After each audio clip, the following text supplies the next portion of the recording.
Hi, welcome to our channel of IGNOU Audiobooks, Indira Gandhi National Open University. School of Education, SOE. Master of Arts, Education, MA, EDU. Specialized Areas in Education. Adult Education. May 001 Understanding Adult Education. Block 1 Development of Adult Education. Unit-3 Global, Regional and National Scenarios on Literacy, 3.0 Introduction. Unit-3 provides learners with an overview of the state of literacy worldwide. It discusses the decision and need for literacy, especially in contemporary knowledge societies, and the necessity of working for literacy for one's well-being. It guides you to develop your own definition of literacy, describe different forms of literacy, and to apply your understanding of adult literacy learning to global, regional and national scenarios. It is assumed that as an adult educator you are already aware of the national scenario on literacy in India. For example, you are of course familiar with the facts that starting from Mahatma Gandhi's basic education in 1937, when he called for a coordinated teaching-learning process of hand, body and soul and learning by doing, and the Kothari Commission report in 1966, to the Education for All, EFA, Declaration of Government of India in 2005 all emphasized the importance of literacy. This is why Unit 3 attempts to lead you to build your own perspective of literacy in the light of global, regional and national developments to achieve universal literacy. 3.1 Objectives. You may already know that various stages of evolution in explaining and defining literacy as per the needs and demands of the period have taken place, and they have been influenced by academic research, international policy agendas and national priorities from time to time. You also know that a commonly held viewpoint is that literacy means developing or acquisition of reading and writing skills and numeric skill. Unit 3 provides more value addition to your perspective of literacy. After studying this unit, you are expected to be able to explain the concept of literacy and its importance at the global, regional and national levels, explain the need for literacy, identify the various forms and types of literacy, apply various approaches to implement adult literacy programs, and develop your own understanding of issues related to literacy. 3.2 Global Scenario. Before we start our overview of global scenario on literacy, it is essential to build a perspective on literacy discourse. In the field of literacy, we are much used to dividing the world into illiterates and literates. Generally, we tend to follow the global pattern of perceiving in society such binary oppositions as between underdeveloped and developed, between primitive and modern. Just as there are worldwide programs to remove underdevelopment and thereby usher in modern development, so are there many plans to end illiteracy. In this sense, for most of us, the distinction between illiteracy and literacy is the same as between primitive and modern or between underdeveloped and developed. This perception makes universal literacy as a first condition for development. Such a view of literacy begs questions like, how does one define literacy? Do underdeveloped countries wait till they achieve universal literacy before they can engage in development activities? Why have traditional adult literacy learning initiatives not brought in any significant way either universal literacy or enabled participants to acquire new skills to improve their well-being? These are some difficult questions that we need to consider as we construct our perspective on literacy. For academic debate on this subject, you may like to go through Box 3.1. Box 3.1 Debate on Literacy in Academia. Social scientists like Goody, 1977, and Olson, 1977, found a link between cognitive abilities and learning to be literate, and then they pointed out how through times immemorial literacy has been important for the way a society works. Global concerns with literacy campaigns also reflect the popular assumption about utmost importance of literacy for functioning of a society. Such ideas as promoted by Goody, Olson and Farrell were in the past a basis for planning literacy programs, but in contemporary conditions, differences between literates and non-literates do not follow the assumptions of the metaphor of the Great Divide between literates and illiterates. The results of the test Scribner and Cole, 1981, 13-17, carried out in 3 areas of communicative skills, memory and language analysis during their study of why peoples of Liberia, made clear that specific practices promote specific skills, and that is why the claims of literacy thesis are not tenable. In the light of the hold of cognition thesis of literacy and its sway over policy makers, the doubt arose in the mind about literacy being overrated. Findings of Scribner and Cole, 1981, 13-17, that the distinction between illiteracy and literacy may not be appropriate under conditions when reading and writing of a text is not the sole source of information and knowledge, are tenable because today people receive information and knowledge from innumerable sources, including those that do not require the ability to read and write. In view of the sophistication of oral culture in India, also see Finnegan 1999, it is not surprising to find the entire corpus of Vedic literature surviving for centuries without being written up by its creators. Mahatma Gandhi once said, "Illiteracy is a curse in our country." At the same time he went on to proclaim, literacy in itself is no education. For Gandhi, literacy is not the end of education or even the beginning. He elaborated that literacy must be one of the many means for intellectual development, but we have had in the past the intellectual giants who were illiterate. Gandhi espoused a well-integrated concept of cultural literacy. It is important that we do not ignore the findings of new researches while reformulating our plans for literacy on the ground that these are simply academic discussions and have nothing to do with actual practical work of achieving the goal of universal literacy. In fact, so-called academic discussions of assumptions underlying literacy programs help us to escape the root of unproductive activities and gain control and knowledge of what we plan to do. An international perspective on adult literacy and post-literacy is indeed a guide for developing one's own ideas on how to go about your professional work as an adult educator. Reading through UNESCO documents gives a feeling of satisfaction that the international organization has elaborate plans of large-scale collaboration to bring about universal literacy by 2015. However, in the light of utter hopelessness of the situation on the ground, UNESCO documents appear to be full of false hopes. Adult educators have begun to raise basic questions and articulate their views in the context of literacy that can pull people out of poverty. You are an adult educator. As you know, Professor Amartya Sen, the 1998 Nobel laureate in economics, recalled in his message at the celebrations for 2002 International Literacy Day, there is an old Bengali saying that knowledge is a very special commodity. The more you give away, the more you have left. Imparting education not only enlightens the receiver, but also broadens the giver. The teachers, the parents, the friends. Some questions arise in the mind. Is Amartya Sen referring to adult educators? Do you have confidence in the role of adult education as it exists today? Or is it necessary to go beyond its current status? With a co-learner, discuss the following. Quotation from the speech by John Daniel, 2003. What does he mean by these statements? Adult educators have a reputation for being boring, sanctimonious, backward-looking and paternalist. They have a propensity to miss the boat when new developments of importance in adult education appear on the scene. This is not a good reputation to have, especially if we want to influence governments and the wider society. You may not agree with what John Daniel has to say about adult educators. In fact, I too do not agree with him. All the same, let us try and make out what he meant when he spoke the above words about adult educators. Do they ring a bell in our minds? Is there some truth lurking behind them? About 20 Delhi-based adult educators participated in a workshop held in January 2006 at Jawaharlal Nehru University, New Delhi.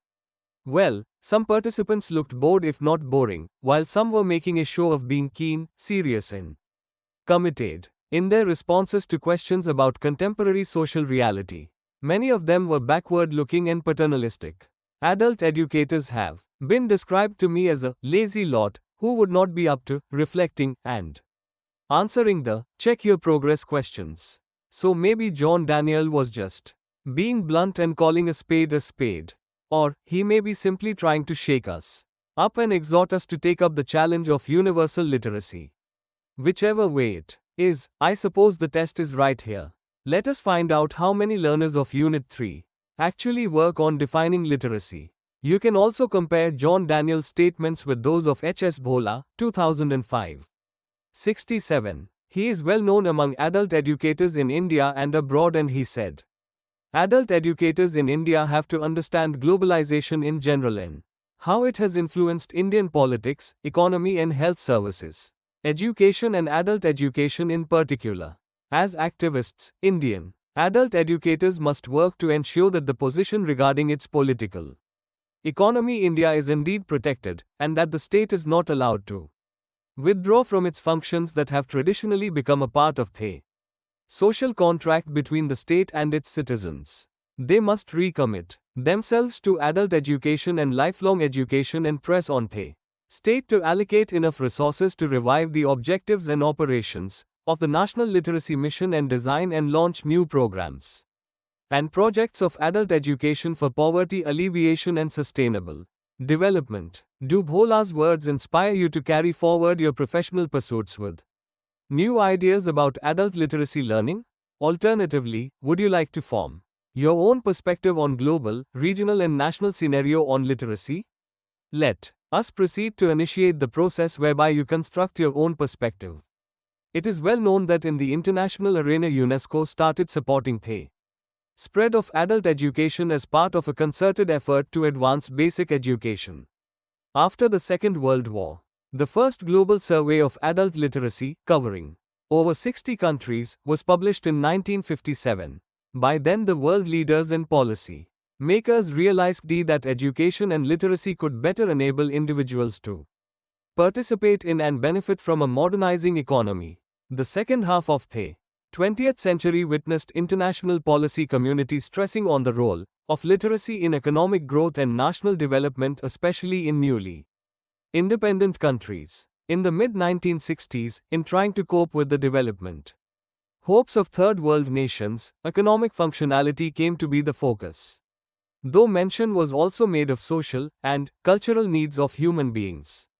The Tehran Conference of 1965 asked that functional literacy, now defined as economic functionality, be in the center of global efforts. The Tehran Conference Report, 1965, accepted functional literacy as an essential element in overall development, closely linked to economic and social priorities and to present and future manpower needs. In 1978, the General Conference of UNESCO adopted a definition of functional literacy which is still in use as, a person is functionally literate who can engage in all those activities in which literacy is required for effective functioning of his or her group, community and also for enabling him or her to continue to use reading, writing and calculation for his or her own and the community's development. In 1958 at the General Conference of UNESCO the standard definition of literacy emerged, which is, a person is literate who can with understanding both read and write a short simple statement on his or her everyday life. The definition of literacy sometimes extends to basic arithmetic and other life skills. This definition became a yardstick for measuring literacy in national censuses. As you are well aware, this understanding of literacy, which emphasized on an exclusively skills-based view, captured the attention of researchers during 1960s and 1970s. Further elaborated to use and apply skills in meaningful ways, the notion of functional literacy gained ground on the basis of linking literacy to productivity and overall socio-economic development. To use literacy in social and cultural context has also been a perspective among recent developments. Literacy has also been viewed by many educators as an active process of learning, involving social awareness and critical reflection, which in turn would promote social change. The Brazilian educator Paulo Freire advocated integrated notions of active learning within a particular socio-cultural setup. As he wrote, every reading of the word is preceded by a reading of the world. But some of you may say that in order to cope with the information and communication technology, ICT, age of the 21st century, we need to have something more than the basic skills for survival. Isn't that so? The answer to this question will depend on how you wish to define literacy. Some of you may have come across the concept of multiple literacy, which is related to technological, health, information, media, visual, scientific and other contexts, and more suited for life in the 21st century. Emphasis is placed not only on reading and writing, but also on skills and practices relevant to the changing demands of community life. with the emphasis on adult literacy skills in evolving labor markets and knowledge-based societies during the 1980s and 1990s. The Jomishan Conference at Thailand in 1990 for Education for All, EFA, placed literacy within the broader context of meeting the basic learning needs of every child, youth and adult. It stated that these needs comprise both essential learning tools, such as literacy, oral expression, numeric, and problem solving, and the basic learning content, such as knowledge, skills, values, and attitudes, required by human beings to be able to survive, to develop their full capacities, to live and work in dignity, to participate fully in development, to improve the quality of their lives, to make informed decisions, and to continue learning. This concept of basic learning needs in terms of learning tools and learning content is invariably subject to interpretation by implementing agencies. In this sense, no one definition of literacy can reflect all its aspects. Even the EFA Global Monitoring Report's matter-of-fact definition of literacy does not lend itself to a universal and standard measurement of literacy. Also, in normal process of learning, one measures achievement by carrying out and completing a task, while in formal system of adult literacy learning there are formal tests to measure success. In a way, we may speak of the need to enlarge the scope of externally planned and assisted adult literacy learning to include informal learning, whereby literacy learning becomes a part of our social skills learning. The above approach to learning alludes to the concept of lifelong learning that has now become the buzzword in discourse on education. As a result, many adult education departments in educational institutions of higher education have even converted themselves into departments of lifelong learning. So you have now lifelong learning discourse, C. Rogers, 2002 and 2003, in which adult literacy learning has to be contextualized in terms of adult learners' perception of themselves and their self-created goals. In subsection 3.2.1, let us now look at the global scenario on literacy in the perspective that you may have begun to form about the need for literacy. 3.2.1 Need for literacy. UNESCO holds that education is a human right, but 771 million adults are illiterate, UNESCO, 2005, and approximately 100 million children, UNESCO, 2004, are out of school today. Many of those who enroll in primary schools drop out before acquiring adequate literacy skills. Here, literacy refers to basic skills in reading, writing, and numeric to have access to information about health, environment, education, and the world of work.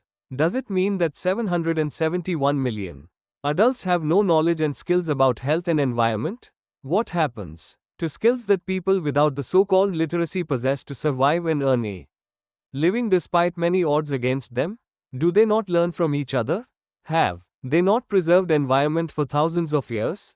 Asking these questions does not mean that those asking them are against literacy for all. What in fact is questioned here is the premise that illiterates have to somehow become literate, in the sense of being able to read, write, and count. Questioning this premise opens a window for us to understand the context for the need for literacy. At present, 85% of populations with insufficient literacy competencies live in 35 countries. See Annex 1 of Life, 2006. Planners and policy makers consider that relevant policy measures, well-planned programs, and sustained allocation of sufficient resources are needed to ensure that effective learning opportunities are provided to those without literacy competencies. They do not as such mention the actual use of new skills. It is recognized that women and girls are the largest group without access to education, and they need focused attention for their personal development and for their role as mothers and as citizens. But we do not find any mention of women and girls encumbered with the responsibilities of collecting firewood, water for sheer survival. Will reading, writing, and numeric help them getting firewood and water with less exertion? Of course, we need to also give priority to other excluded and disadvantaged groups, such as ethnic minorities, rural populations, indigenous people living with HIV AIDS and disabilities. Conventional literacy programs with their focus on reading, writing, and numeric can help only a few, while focus on effective Developmental activities can address most of those mentioned above. In a way, if we were to give the need for just literacy a backseat and concentrate on effective developmental activities, it would be easier to promote the cause of universal literacy, given the fact that literacy is a low priority on the development and the education agendas in many countries and consequently is a weak link in the global movement towards achieving education for all, EFA. We may rather consider a model of multiple adult literacies whereby participants engage primarily in different activities and learn reading, writing, and numeric in the context of those activities. The following statements reflect a similar view. Literacy is not a precondition for the spread of some form of basic knowledge. However much it would be facilitated by literacy. UNICEF, 1990, 53-54. Literacy is neither an entry requirement, nor necessary for the clientele to learn. The facilitation of adult and continuing learning can be provided without first teaching learners to read and write. Buss, 1991, cited in Lynch, 1997, 90. While literacy is a prerequisite to schoolability, it is not crucial to either the ability or the need of non-literates to learn. Grandstaff, 1976, 300. In view of the idea of multiple literacies, let us have a critical look at literacy. Initiative for Empowerment, Life, which is a global strategic framework for the implementation of the United Nations Literacy Decade, UNLD 2003-2012. It is supported and led by UNESCO. As an integral component of EFA, UNLD provides both a platform and an impetus for achieving all 6 goals of the Dakar Framework for Action, promoting literacy under the banner, Literacy as Freedom.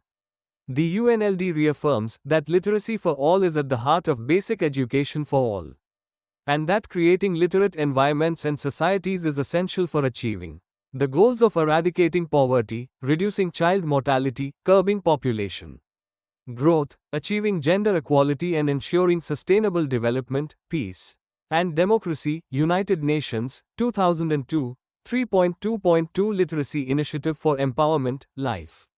Let us recognize the fact that despite the importance of literacy for the achievement of global development objectives, many countries do not have enough resources and capacity to address the challenge. Life will be supported over 10 years to implement some of the recommendations highlighted in the UNLD framework. Life specifically aims to contribute to the empowerment of women, out-of-school girls and their families, especially in rural areas, and of those with insufficient or no literacy skills, often the poorest and most marginalized members of society. Their empowerment in turn can have a positive impact on the quality of the lives of their families, poverty reduction, socioeconomic development, and school enrollment of their children.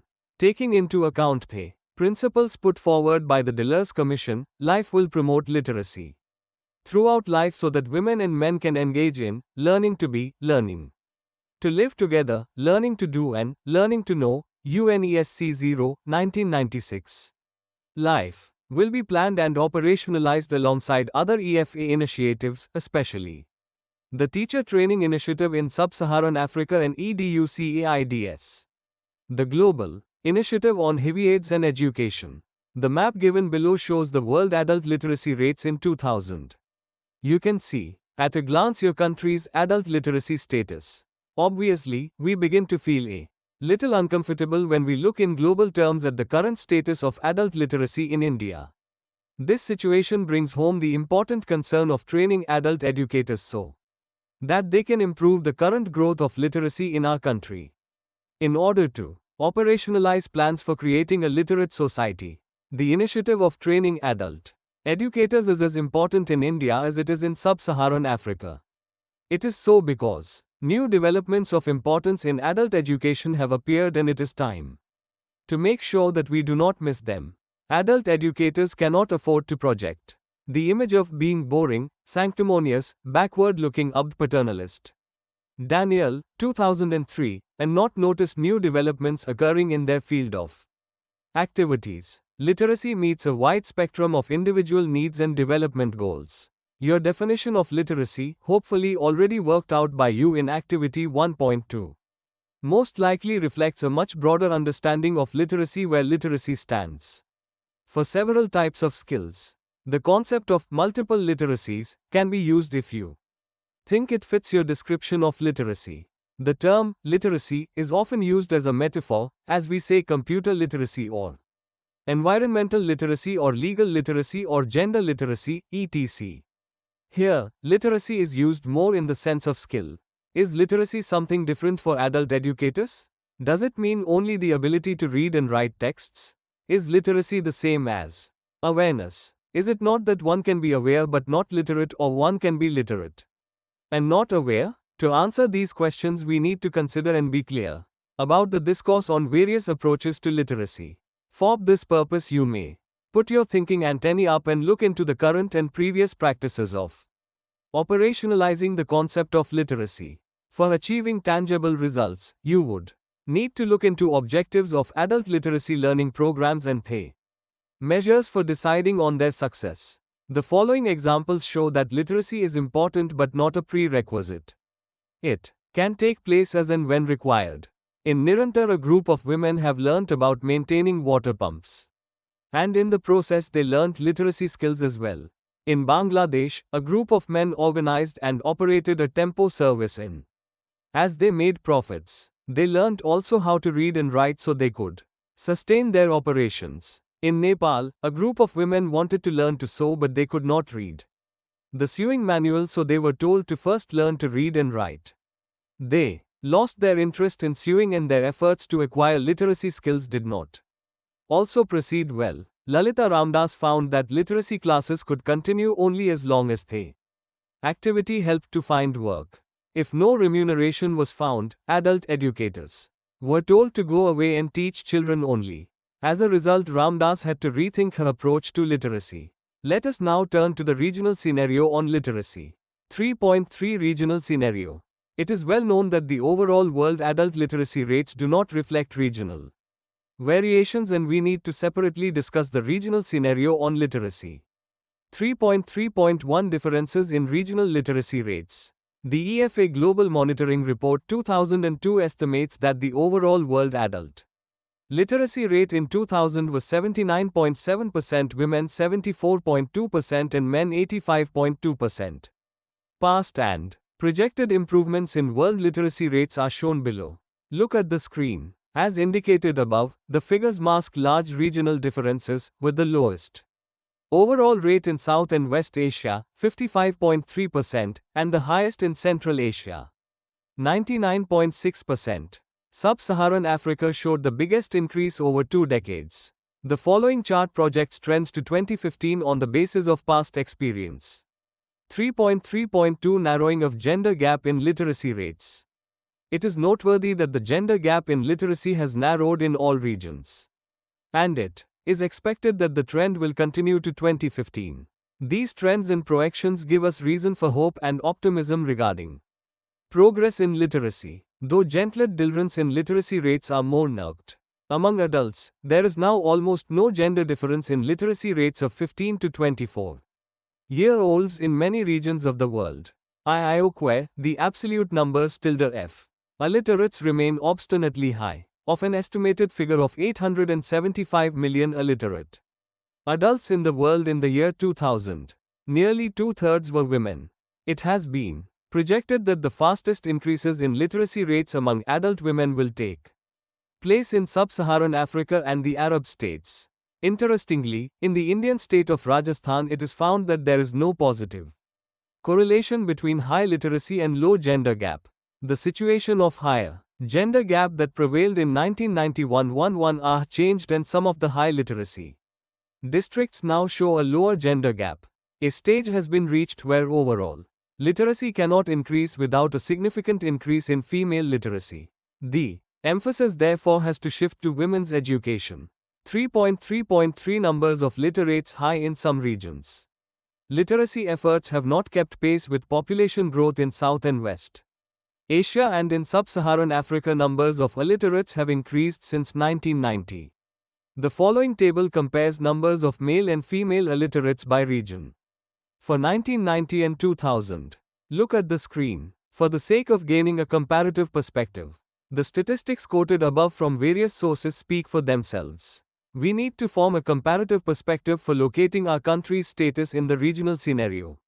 This exercise is useful for looking beyond our noses and spotting where and what is happening and if there is something for us to learn from others' experiences.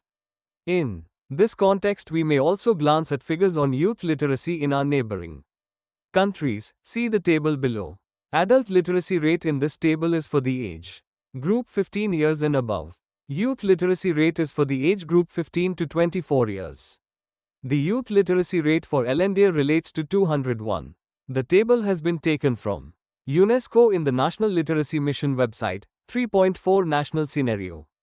We will now turn to the national scenario. Your task here is basically to discover the links between global, regional and national scenarios on literacy and then generate a profile of the local scenario on practical dimension of adult literacy learning in India.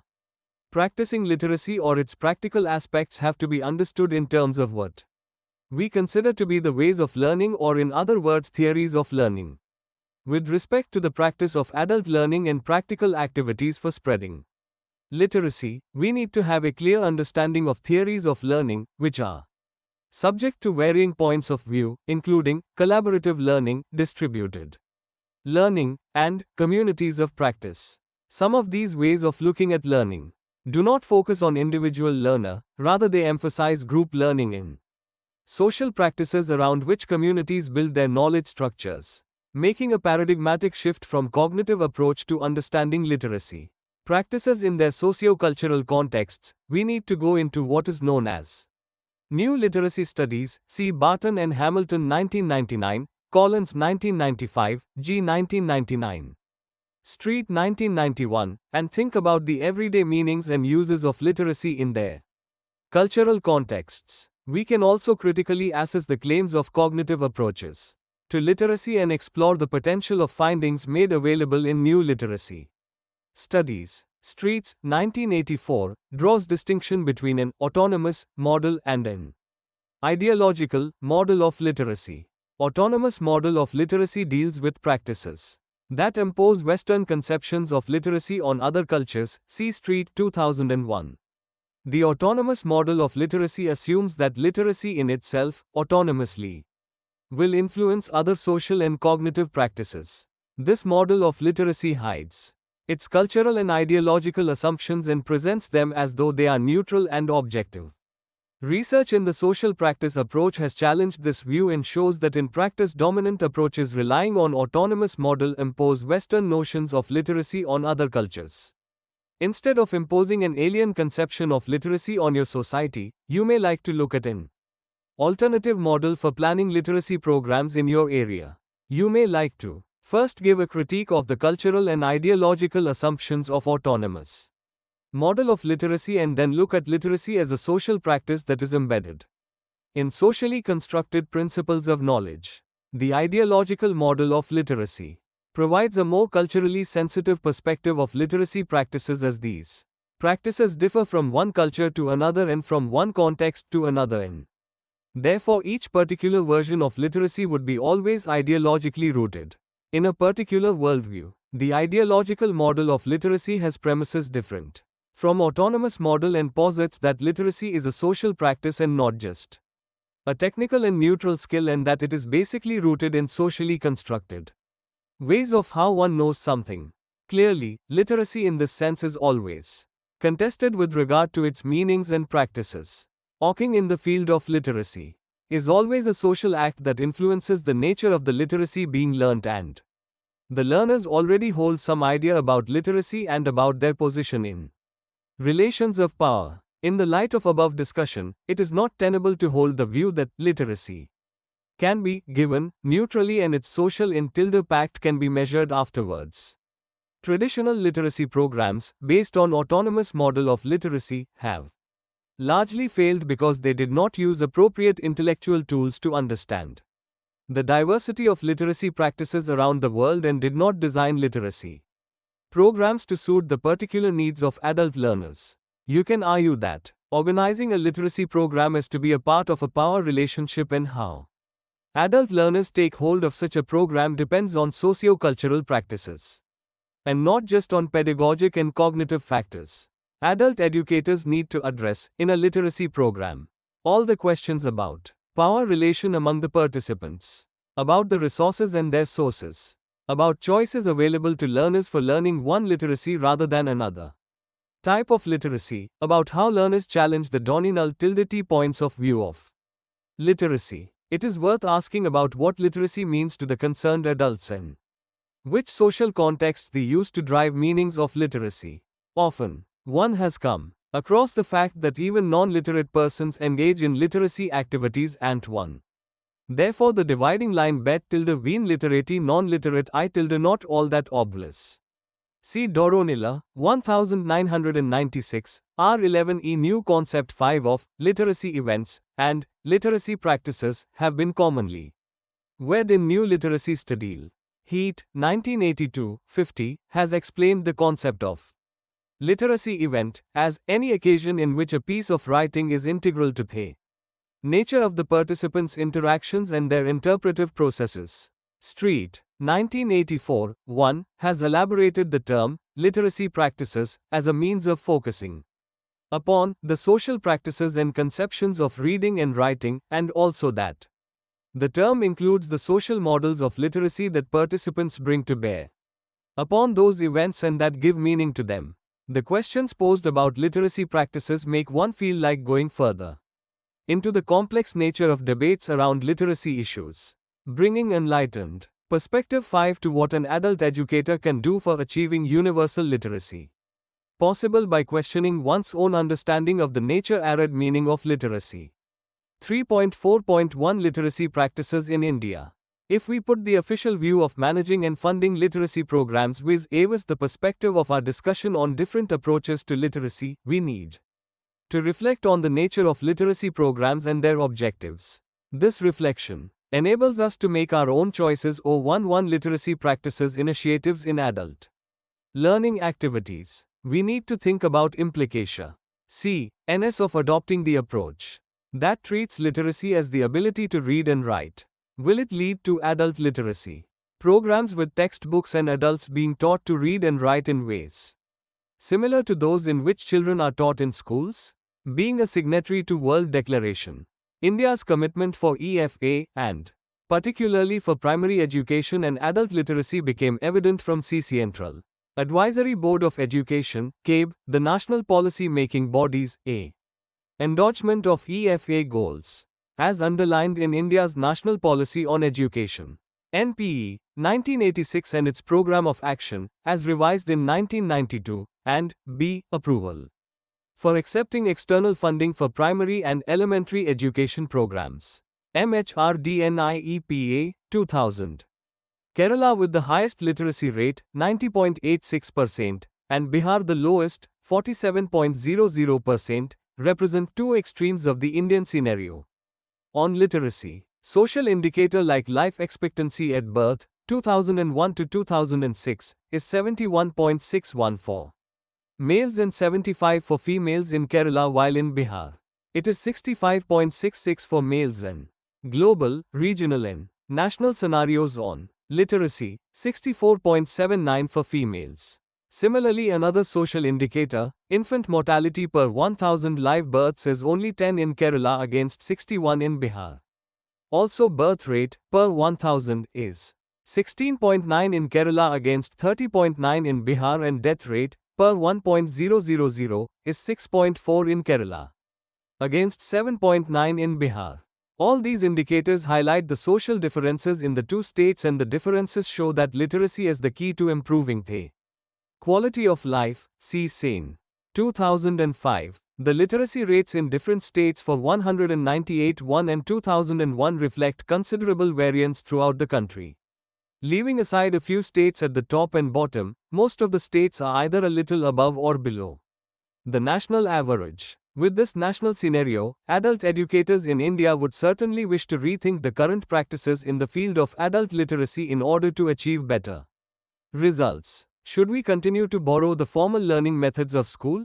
If we were to focus on informal learning methods, surely we would then need to alter our use of curricula and textbook, and also the way of formative and/or Summative assessment of literacy programs. For making a shift from formal learning methods to informal learning methods, or combining the formal and informal methods, we need to examine our assumptions about how one knows. Secondly, we would need to consider the cognitive consequences of learning literacy and talk about cognitive approaches to literacy. As has been pointed out by Street, 2005, both meaning of literacy and its mode of operation for research and action are highly contested issues. In order to run an adult literacy program for attaining long-term success, we need to probe into these contested domains. Adult educators need to seek and become aware of alternative approaches to literacy work. It is only then it would become possible for them to tell their adult learners to acquire literacy for becoming aware, more critical and in control of their own development. We may also consider what Levi-Strauss, 1961, 291-292, argued about literacy, that it is not the royal route to liberation and it is many times a means of enslavement.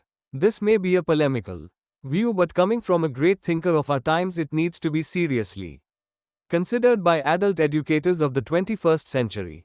3.4.2 Long-term objectives and commitments for literacy. In the light of EFA goals and targets set up in Dakar Framework for Action and clearly aligned to social and gender equity thrusts, NLM felt the necessity to affect a certain refocusing of its strategies pursued since 1999. The EFA-NPAS new thrust areas in literacy include MHRD 2003 85, achievement of 75% literacy level by 2007, a multi-pronged strategy to address regional, social and gender disparities in literacy, refocusing literacy, post-literacy and CE programs to increase and strengthen women's participation so as to bridge the gender gap in literacy, encouraging PL and CE districts to pay special attention on mobilization and organization of women into neo-literate and self-help groups, SHGs.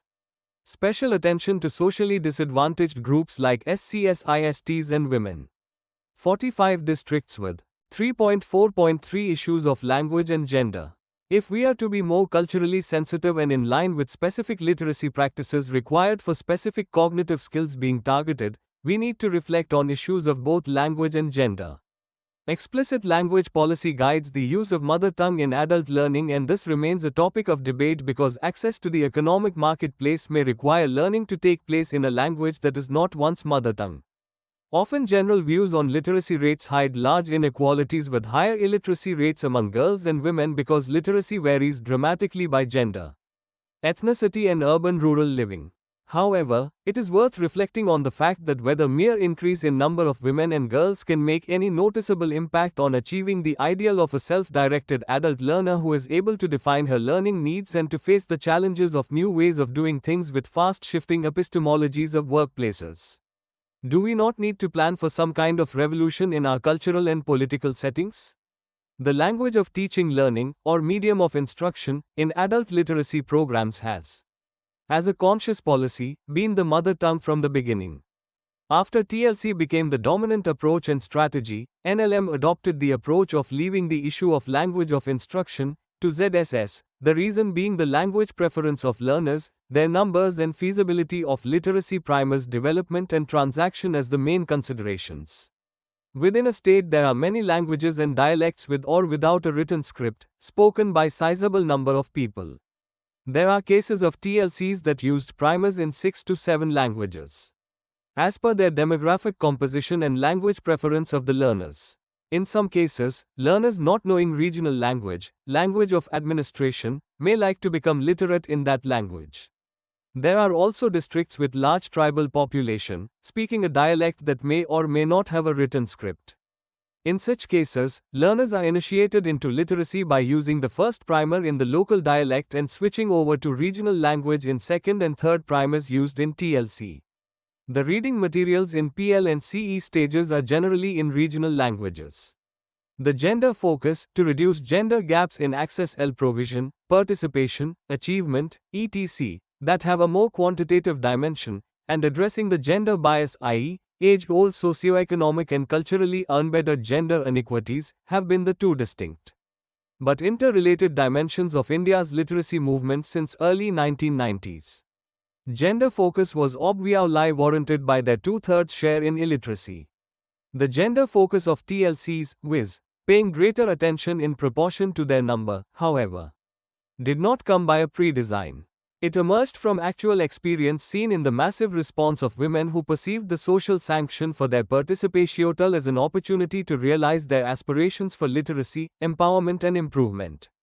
But the hurdles of gender inequities were pervasive, in the socio-cultural outlook, in the content of literacy primers about the role of women in society, in development, Pokilian within family, solidarity and collective assertion for their equality, and so on. The literacy movement was the first to address these issues of gender in early 1990s, which lent an effective model for the gender-focused primary education programs later. 3.5 Let us sum up. You have in this unit developed your skill of working out an explanation of the concept of literacy by defining it from the input given in various sections of this unit. You had an opportunity of also checking if your effort was along the right lines, and that is how you could also improve your effort in case you felt that your definition missed out on any relevant aspect of literacy. Secondly, you discussed various forms of literacy. Prevalence of ever-widening types of literacy makes each one of us illiterate in one sense or the other, and we all try to learn new skills, making literacy a lifelong endeavor. Thirdly, you tried to work out the importance of literacy in various ways by looking at the global, regional and national scenario on literacy, and thereby you were able to derive lessons for applying better literacy practices in your region. Thank you.